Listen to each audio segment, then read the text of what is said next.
इस वीडियो में बताई गई सारी जानकारी पब्लिक प्लेटफॉर्म पर उपलब्ध है। इसमें ऐसी कोई जानकारी नहीं दी गई है जिससे हमारे सुरक्षा बलों की गोपनीयता भंग होती है। डिफेंस डिटेक्टिव सेना का सम्मान करता है और उन्हीं जानकारियों के आधार पर काम करता है जो सार्वजनिक रूप से मौजूद हैं। नमस्कार दोस्तों, डिफेंस डिटेक्टिव के एक और एपिसोड में आप सभी का स्वागत है। मैं हूं आलोक। तो पाकिस्तान में एक बार फिर से 1971 वाली जंग की बड़ी चर्चा है भाई साहब। आम लोगों के बीच इसे लेकर जो चर्चा होती थी वो तो नजर आ जाती थी, लेकिन पाकिस्तानी सेना में या पाकिस्तानी सरकार में जो चर्चा होती थी वो सामने नहीं आती थी, बंद कमरों में ही सिमट कर रह जाती थी। लेकिन जाते जाते जनरल बाजवा ने 71 की जंग को लेकर वो ऐसा झूठ बोल गए जिससे 90,000 से ज्यादा पाकिस्तानी फौजियों के सरेंडर पर एक बार फिर से सवाल जवाब शुरू हो गए हैं। लड़ने वाले फौजों की तादाद 92,000 नहीं, सिर्फ 34,000 थी। बाकी लोग मुख्तलिफ गवर्नमेंट के डिपार्टमेंट्स में थे और इन 34,000 लोगों का मुकाबला 2.5 lakh Indian army, 2 lakh trend मुक्ति बैनी। अगेंस्ट दीज हैवी ऑड्स हमारी फौज बहुत बहादुरी से लड़ी और बेमिसाल कुर्बानियां पेश की। दरअसल जनरल बाजवा ने बड़ा ही कैलकुलेटिव गेम खेला और यह गेम सिर्फ जनरल बाजवा का नहीं था, बल्कि इसे तो पिछले 50 सालों से पाकिस्तान की सेना खेलती आ रही है। उसकी नाकामी की वजह से मुल्क उसका जो है वो टूट गया। पाकिस्तानी सेना पर बुज़दिली का सबसे बड़ा दाग लगा और सबसे बड़ा कलंक लगा, जिसे मिटाने की कोशिशों में पाकिस्तानी सेना पिछले 50 साल से लगी हुई है।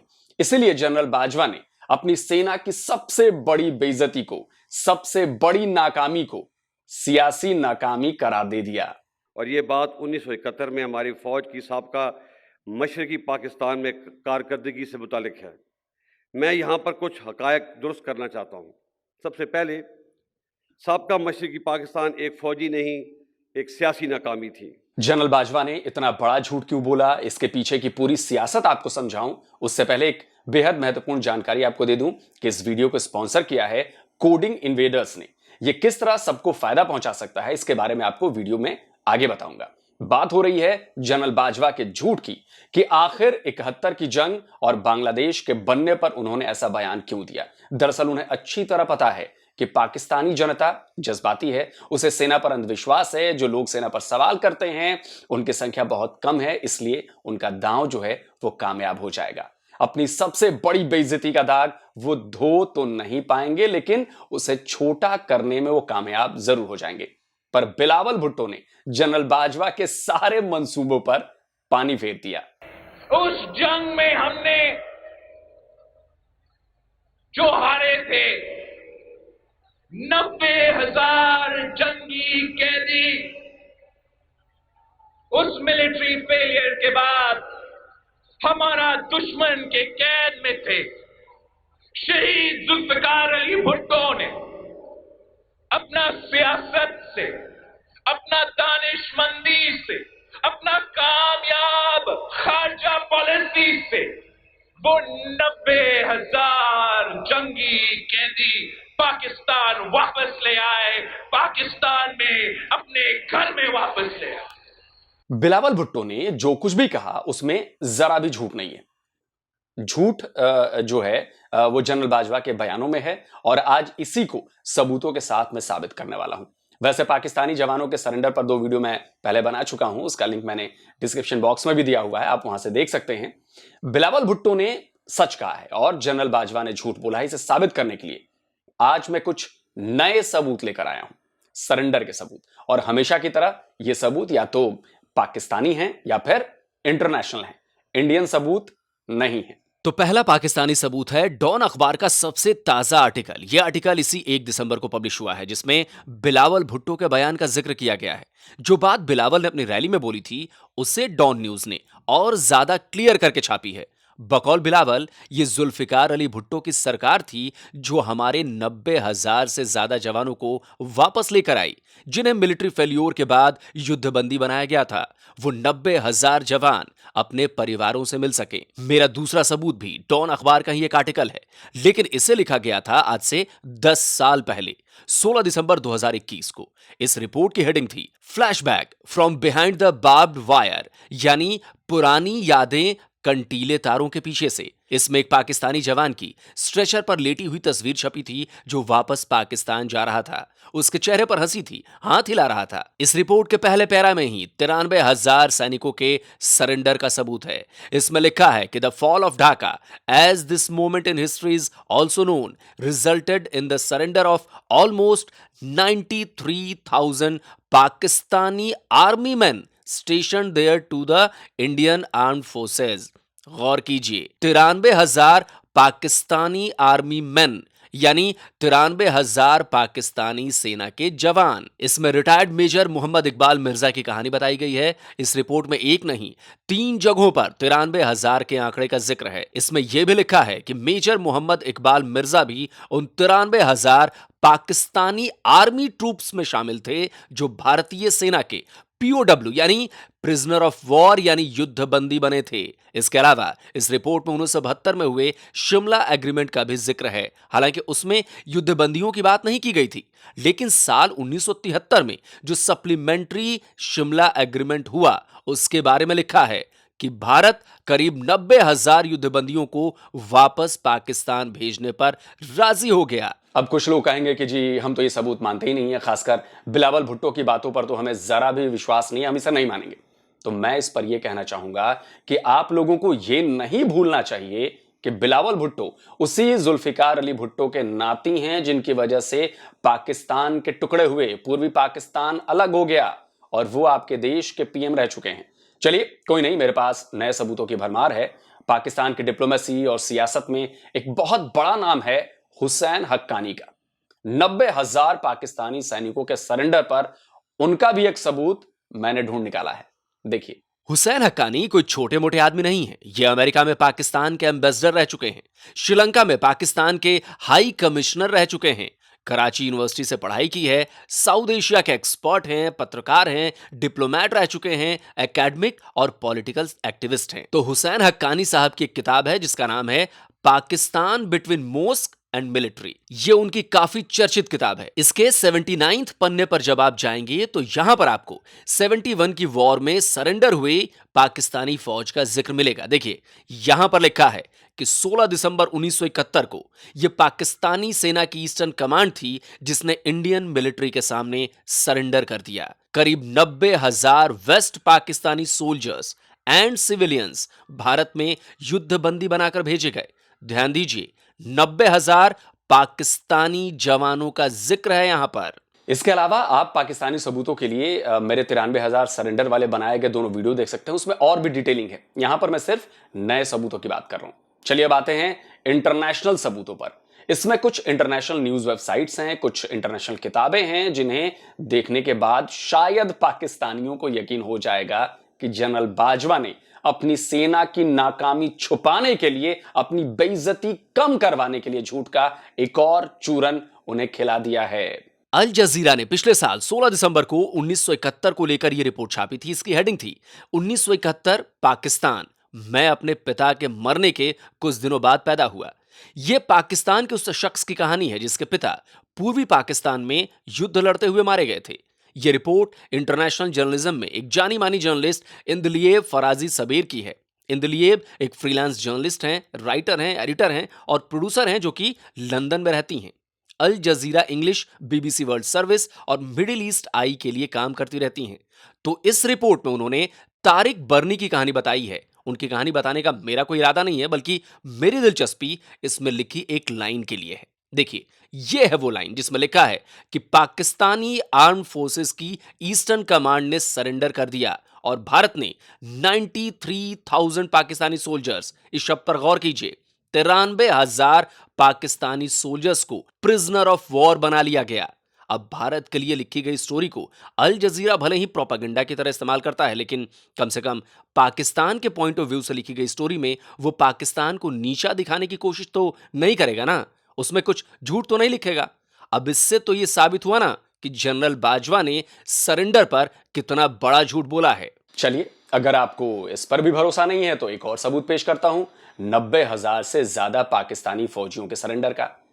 अब मुझे नहीं पता कि कितने पाकिस्तानी टाइम मैगजीन से वाकिफ होंगे। टाइम मैगजीन दुनिया की एक नामी गिरामी मैगजीन है, बेहद प्रतिष्ठित मैगजीन है और इसे काफी भरोसेमंद माना जाता है। तो आप सबकी संतुष्टि के लिए साल 1971 का ही ये आर्टिकल टाइम मैगजीन का मैंने काफी मेहनत से निकाला है। उसमें क्या लिखा है पाकिस्तानी सैनिकों के सरेंडर के बारे में, वो भी देख लीजिए। 27 दिसंबर 1971 टाइम मैगजीन ने यह रिपोर्ट पब्लिश की जिसकी हेडिंग थी the world, India, easy victory, uneasy peace, यानी आसान जीत लेकिन मुश्किल वाली शांति। इसमें इंडियन आर्मी के मेजर जनरल गंधर्व नागरा की एक चिट्ठी का जिक्र किया गया है जिसमें उन्होंने लिखा था कि माय डियर अब्दुल्ला, मैं यहां पर आ गया हूं, गेम खत्म हो चुका है, मेरी सलाह है कि तुम अपने आप को मुझे सौंप दो, मैं तुम्हारा ख्याल रखूंगा।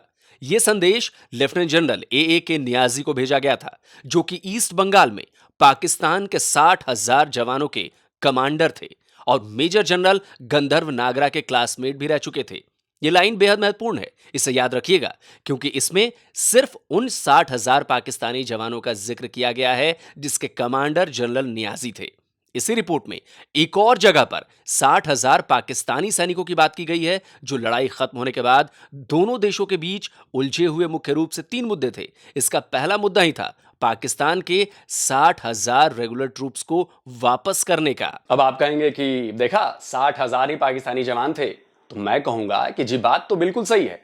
क्यों सही है इसका सबूत भी दूंगा, लेकिन उससे पहले बात इस वीडियो के स्पॉन्सर कोडिंग इन्वेडर्स की, क्योंकि यह आपकी जॉब को सिक्योर कर सकता है चाहे आप किसी भी फील्ड में संबंध क्यों ना रखते हो। जैसा कि आप सबको पता है कि ट्विटर ने करीब 7,000 लोगों को निकाल दिया है, फेसबुक की कंपनी मेटा ने करीब 11,000 लोगों को निकाला है और अब अमेजॉन भी करीब 10,000 लोगों को फायर करने वाला है, यानी जॉब सिक्योरिटी 0।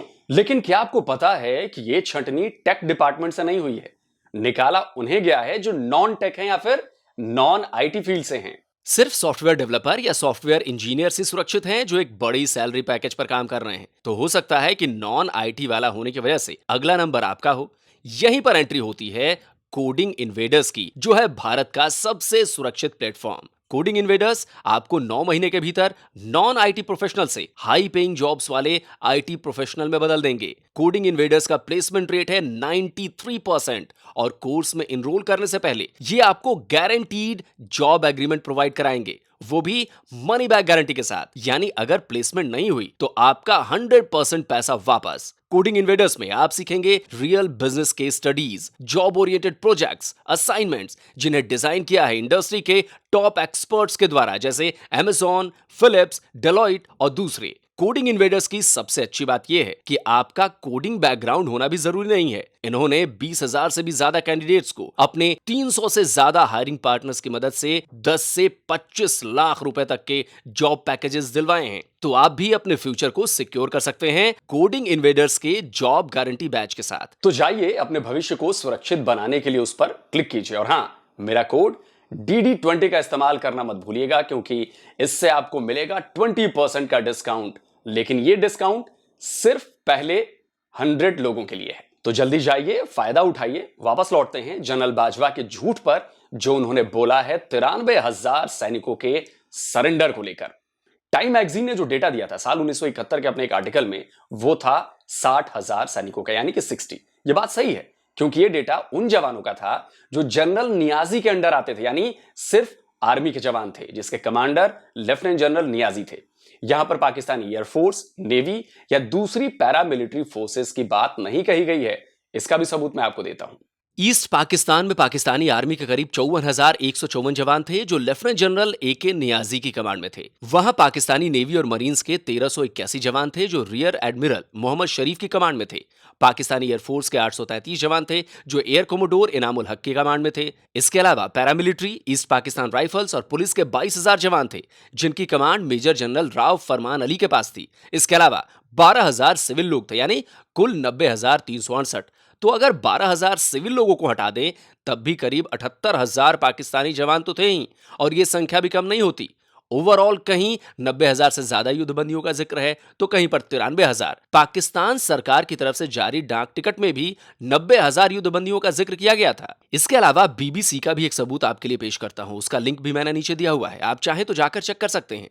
भारत और पाकिस्तान के संबंधों पर BBC ने बहुत ज्यादा काम किया हुआ है, उसमें हर लड़ाई, हर कॉन्फ्लिक्ट का जिक्र है। इसमें 1971 वाले में जब आप जाकर पढ़ेंगे तो आपको पाकिस्तानी सेना से जुड़ा सबूत मिलेगा। इसमें भी लिखा है कि दिसंबर के महीने में ढाका में पाकिस्तानी फौज ने सरेंडर कर दिया था, जिसमें 90,000 से ज्यादा की सेना भारतीय युद्धबंदी बन गई थी। अगर इतने से भी मन नहीं भरा तो जरा रुकिए भाई, अभी और भी सबूत जमा किए हैं। बहुत पुरानी किताबों और आर्टिकल्स को बड़ी मेहनत से खोज निकाला है, क्योंकि मुझे पता है कि पाकिस्तानी भाई लोग जल्दी से सबूतों को मानते नहीं। इसलिए मैं हमेशा कई तरह के सबूत लेकर आता हूं, जिसका काउंटर करना पाकिस्तानी बंधुओं के लिए नामुमकिन हो जाता है। तो चलिए अगला सबूत पेश करता हूं। दुनिया का एक बेहद मशहूर और बेहद विश्वसनीय पब्लिकेशन हाउस है जिसका नाम है कैम्ब्रिज यूनिवर्सिटी प्रेस। ये कैम्ब्रिज यूनिवर्सिटी की प्रेस है जो दुनिया का लीडिंग रिसर्च इंस्टीट्यूशन है और ये 81 नोबेल पुरस्कार जीत चुका है। साल में 2,500 से ज्यादा किताबें पब्लिश करता है जो 200 से ज्यादा देशों में भेजी जाती हैं। इसी कैम्ब्रिज प्रेस ने the Indo Pakistani agreement of अगस्त 28, 1973 नाम का जर्नल छापा था, जिसे हार्वर्ड एस लेवी ने लिखा था। यह the American Journal of International Laws का हिस्सा था, जो कि जनवरी 1974 में कैम्ब्रिज यूनिवर्सिटी प्रेस द्वारा छापा गया था। इसका भी लिंक दिया हुआ है, चाहे तो पढ़ सकते हैं। तो इसके 95th पेज पर लिखा गया है कि 1971 की लड़ाई के बाद भारत और पाकिस्तान के बीच एक पैकेज डील हुई जिसके 5 मुख्य मुद्दे थे। उनमें से तीसरा मुद्दा था पाकिस्तानी युद्धबंदियों की रिहाई का। देखिए, यहां पर इसके आगे छोटे अक्षरों में 6 लिखा है, यानी इसका संबंध नीचे दिए गए इस नंबर 6 वाले पॉइंट से है, जिसमें लिखा गया है कि करीब 82,000 लोग जो प्रिजनर ऑफ वॉर थे और करीब 10,000 मर्द, औरत और बच्चे थे जो सिविल रूप से हिरासत में रखे गए थे। यानी 82,000 पाकिस्तानी सेना, एयरफोर्स, नेवी, पैरामिलिट्री फोर्सेस और पुलिस के लोग थे, जबकि 10,000 आम पाकिस्तानी नागरिक थे। यानी कुल नंबर हुए 92,000। मुझे लगता है कि इतने सारे नए सबूतों के बाद शायद अब पाकिस्तान के लोग मान जाएं कि जनरल बाजवा ने सिर्फ और सिर्फ अपनी सेना की बेइज्जती को कम करने के लिए 34,000 जवानों का आंकड़ा दिया। इतना बड़ा झूठ बोला, क्योंकि पिछले 50 साल में जो भी सबूत पाकिस्तानी फौज के सरेंडर पर दिए गए हैं, उनमें एक बात कॉमन है कि 90,000 से ज्यादा लोगों ने सरेंडर किया था और इनमें से 10 से 12,000 सिविलियन थे, जबकि करीब 80,000 पाकिस्तानी जवान थे जो कि आर्मी, एयरफोर्स, नेवी, पैरामिलिट्री और पुलिस के थे। देखिए, मेरा कहना है कि सरेंडर 34,000 का हुआ या फिर 80,000 का हुआ या 93,000 का हुआ, सरेंडर तो सरेंडर है। सामने दुश्मनों की संख्या कितनी भी हो, अगर वो लड़ते मर जाते तो होता कि चलो कोई नहीं, जंग लड़ते हुए मरे हैं, पर उन्होंने अपनी जान बचाने के लिए सरेंडर कर दिया। उन्हें अपनी जान जाने का डर था, नहीं तो और कोई वजह तो होती नहीं है सरेंडर की। तो पाकिस्तान के जो लोग कहते हैं ना कि हम तो जान देने के लिए पैदा हुए हैं, तो उनका भी झूठ सामने आ गया था 71 की जंग में, जब 90,000 से ज्यादा सैनिकों ने सरेंडर कर दिया था। और पाकिस्तानी फौज इससे बुज़दिल साबित ना होती अगर वो सरेंडर नहीं करते तो दोस्तों, उम्मीद है कि आपको ये नए सबूत अच्छे लगे होंगे। तो वीडियो को लाइक कीजिए, शेयर कीजिए, और जो लोग चैनल पर पहली बार आए हैं प्लीज चैनल को सब्सक्राइब करना मत भूलिए। तो जल्दी हाजिर होता हूं एक और नए वीडियो के साथ। नमस्कार, जय हिंद।